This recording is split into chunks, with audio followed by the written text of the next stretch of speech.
So anyway, you know, how you guys doing? We're just doing kind of like a more. The idea is to do a kind of more optimized run of this now that I've kind of gotten the mechanics down. Obviously, my score is 41. I think maybe I could get something like 45 if I really grind it out more. But I think where I'm at, 41 is where as far as it's gonna be. Um, I think I'm just gonna go with. I might actually go with this instead. Yeah. Well, I'm gonna swap over actually. Let's just go with the other one. Nothing to fear. The cunning hairs are here. So yeah, let's do this. Replace. Let's see what this does. Need The something? 41, I got the 41 with that other weapon, but yeah. Anyway, mainly this is just to kind of like show off the fact that I'm top 5% as again not free to play, but I'm just gonna refer to it as like what's the word? Entry fee. You know, there's dolphin, there's whale, and then there's free to play. You know, I like to consider myself entry fee player. I did, you know, you guys saw it on the thing. I have paid some money, but hopefully not enough to be like a huge pay to win dolphin or whatever. But anyway, that's like I said. I'm glad to be as high up on the ranking as I am. I wanted to get to top 10% at least, but being top 5% is pretty cool too.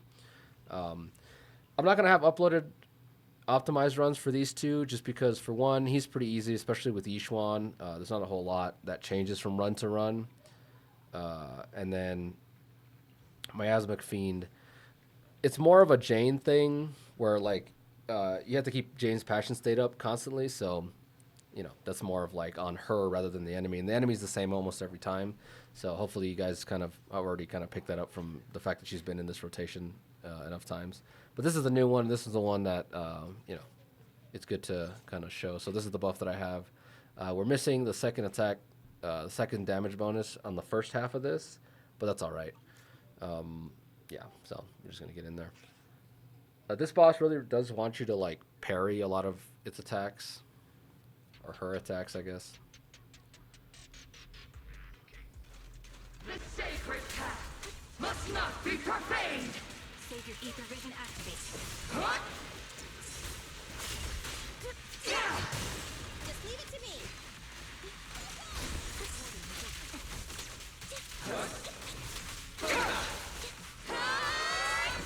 I'm not parrying as much as I should be.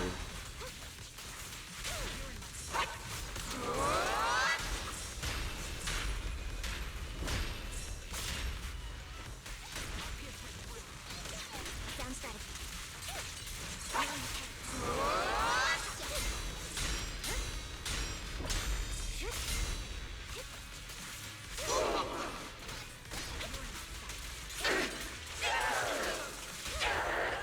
The target's exposed. The fact that you have to parry her makes this insanity a lot more awkward. Really. I'm gonna start over. I didn't activate my triple spark thing. Yeah, the parries kind of throw off like what you want to do with Sanby. Usually Sanby's pretty like she doesn't care what the enemy's doing as long as she gets dodges in to get her triple dashes off because she has so many iframes on everything. The sacred path But the fact that this one kind of forces you to block her really throws you off. It's really annoying. Right on cue.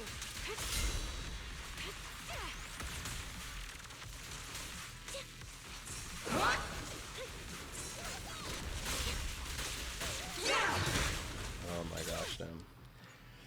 That's the other thing. This boss, out of any other bosses that I've faced so far, aside from like, what's that machine guy, the one that came last rotation? Anyway, she knocks me out of invincibility frames more than anyone else. I was spamming the EX special attack button there to try to get her little star marks off. I'm on it. You see that the spark? Oh my gosh, dude. Scrubbing out hard. But anyway, hopefully we'll have some footage to do here. The sacred path must not be profaned! Save your recalibrating. Right on cue.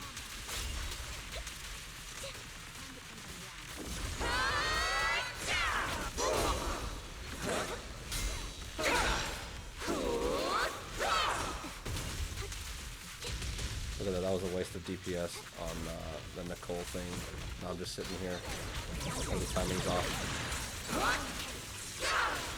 And she knocks me out of iframes. I'm telling you, she has like some kind of innate like ability to kick you out of iframes.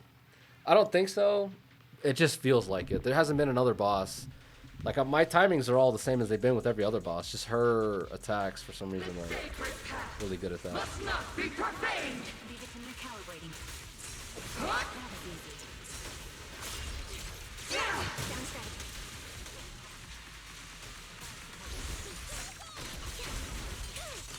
Now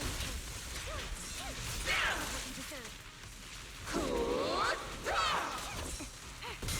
deserve. I really hate this. Adjusting for wind.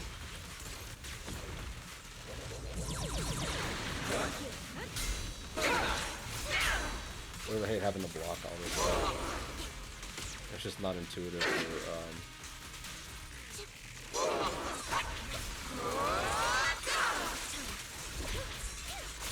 Now you can. The target's exposed.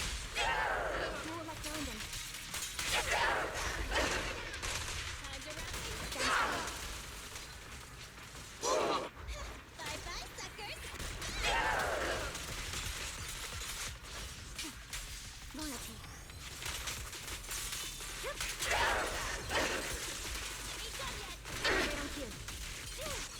What you deserve. and this you have to be careful here. Partially because of that, but partially because of this. If you don't do that, if you don't time that right, you miss these to knock her down, and you miss the bonus points on this. It's really annoying. My grace. Wide open.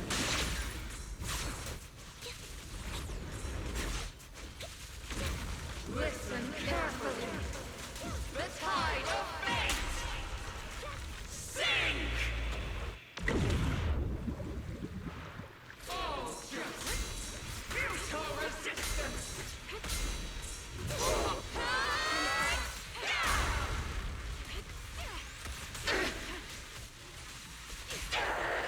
Roger that.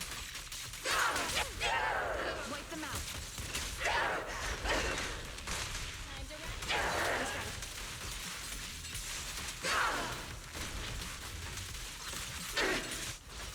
Squeeze the ult in here.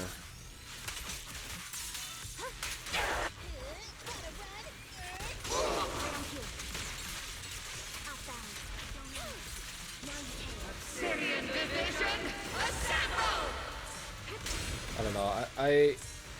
This boss isn't too bad. I just don't like, this idea of all this like weird cinematic stuff. Like, there's no reason for the boss to have all this random stuff thrown in here. But I don't know. It's just really annoying.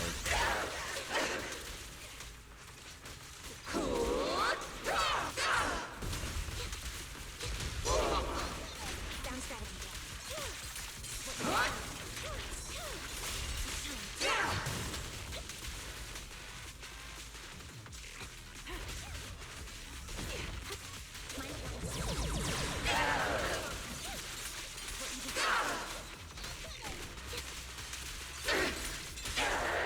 Thank you, finally. Turns overload. What time do I have? We just ult, and that should be everything. Yeah, and that's kind of the main difference there is the, I'm telling you, I think Kaboom the cannon really does make that big of a difference on this one. We'll do one more run to do that one, but that's kind of, how you want to do it. You got to make sure you're throwing enough parries to keep the crit damage buff from the stage up. But other than that, it's really straightforward. I don't enjoy necessarily how it's designed this time around. I don't like being forced to parry. Like if it's optimal to parry, I'm gonna parry, right? But if it's not, why force me to do it? But yeah. Anyway, so I guess we'll show the builds here before we go back in there. As usual, she's not too different. I did get her more crit chance, so she's got 55 here plus her Mindscape 6 gets her to 70% crit chance, which is pretty good for where she's at. Not to mention her little thing gives her attack percentage, which is also good. We can't make full use of this buff, so we're only getting 12% from that weapon, but it's still not bad. We'll go to Trigger next. Trigger's on her usual build. Crit rate everywhere, plus electric damage bonus and attack percentage over impact. Here, just because I got all 3 stuns in there. If I put impact, I'm not going to get that extra stun sooner. I got most of my DPS window within that stun window anyway. The reason it should have been a little sooner, so I would have had more time during stun window. But I needed more blocks. And her build actually got a little better. So 60% crit rate, plus her innate 10% from her passive, 70 plus Shadow Harmony gives her another 12, so 82, plus Nicole's passive gets her 15, so 97. So she's a 97% crit rate with 3,300 attack. Again, the attack's inflated just because of this. But yeah, it's a little better than last time. The only thing I want to replace is probably this, and then eventually this, but 3 crit damage is kind of hard to pass up. But yeah, so here's the builds real quick before we go back in. I think the flat 12% DPS over the constant window, especially because you have to waste, because again, you're wasting time blocking. Keeping that that attack percent even when you're like interrupted is good. Are a blight upon this world. Adjusting for wind.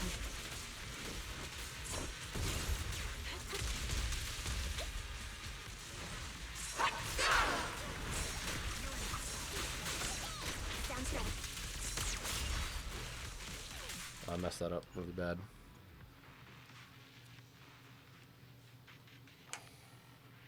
Yeah, we'll do one more run and try to get, but you know, that's the kind of gist of it. You guys have already seen what you're supposed to do more or less.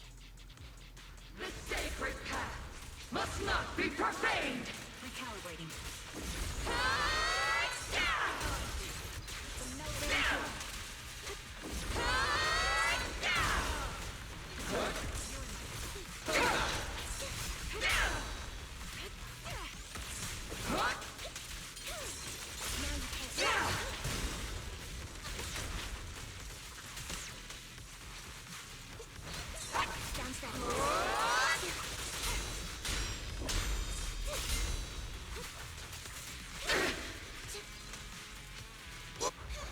I should really save this for.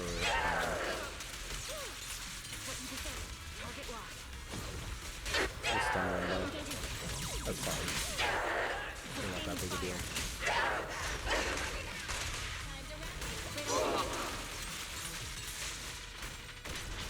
Oh. We won't back down.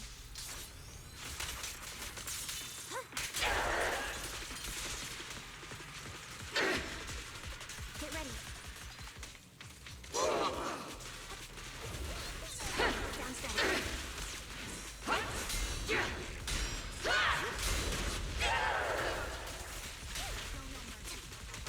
Fire! Forge the path I tread!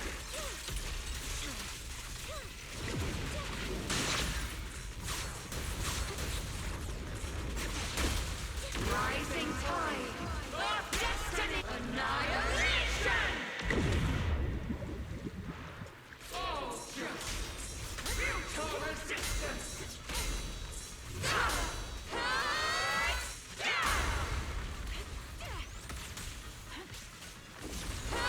Right on cue. What's the advantage? Current overload.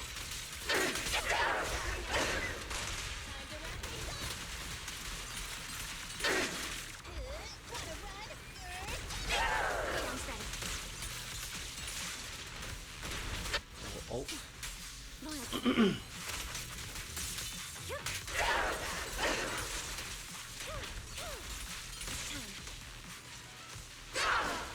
Save your ether vision activate. My bullets are one with the wind.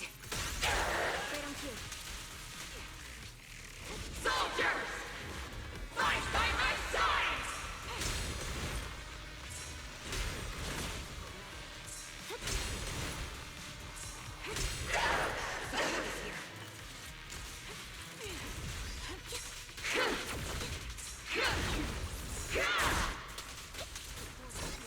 Down static.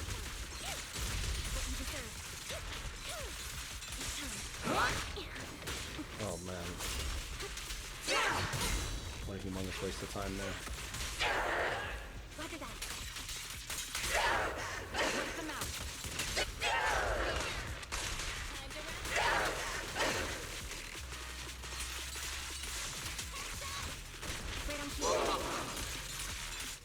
Let's see if I can do this.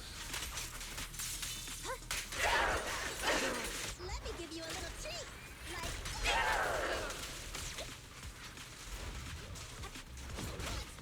sounds good. I don't think I beat the 41 that I had before. 42 would be nice, but either way.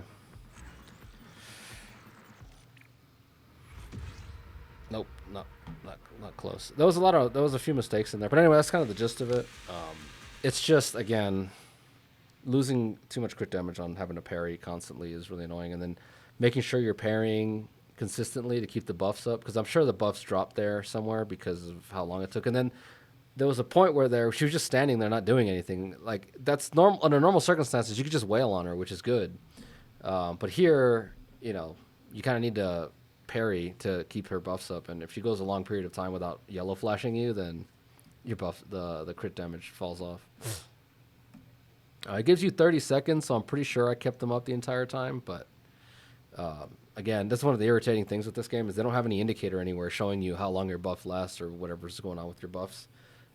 But yeah, so that was kind of mainly it, just kind of showing off the run there a little bit. And you saw there a lot more damage came from running the Kaboom the cannon, and it's mainly just because she, with her M1 now, she does a lot more damage off field, just constantly doing her bursts of aftershocks.